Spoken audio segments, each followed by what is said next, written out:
दर्शकों सलाम आदाब नमस्ते। मैं हूं कैसर रज़ा हुसैनी और आप देख रहे हैं JS TV news.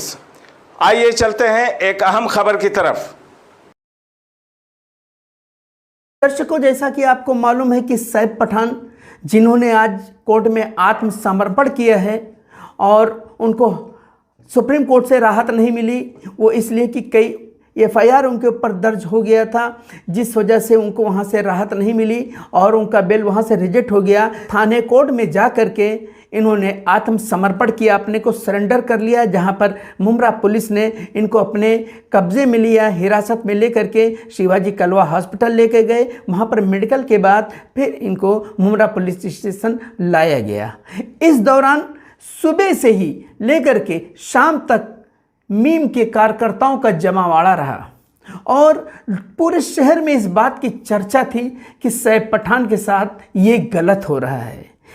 Saif Pathan कोई अपनी घर की लड़ाई नहीं लड़ रहे थे, वो शहर के विकास की लड़ाई लड़ रहे थे। जो शहर में भ्रष्टाचार फैला है उसकी लड़ाई लड़ रहे थे, जिसका खामियाजा सैफ पठान को भुगतना पड़ा है। और सैफ पठान अगर आज लाकअप में है तो वो अपने निजी मफाद के लिए नहीं है, वो शहर के आवाम के लिए है, जनता के विकास के लिए है। और यही नहीं, चुनाव से पहले ही कई और सैफ पठान जेल की सलाखों के पीछे होंगे। टारगेट में तो कई और मीम पदाधिकारी और नेता हैं।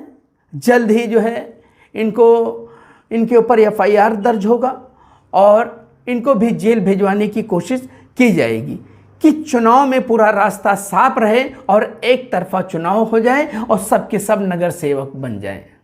यही होने वाला है।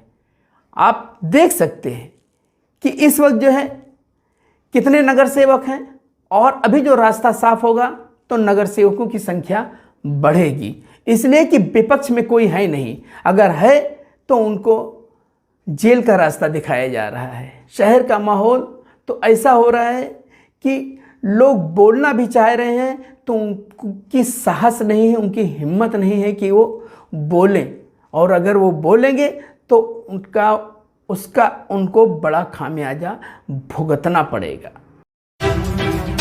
सदाकत अखबार सिर्फ अखबार ही नहीं, आपका दोस्त भी है। इसे पढ़िए और दोस्तों को भी पढ़वाइए। हमारे चैनल को लाइक कीजिए, सब्सक्राइब कीजिए और शेयर कीजिए।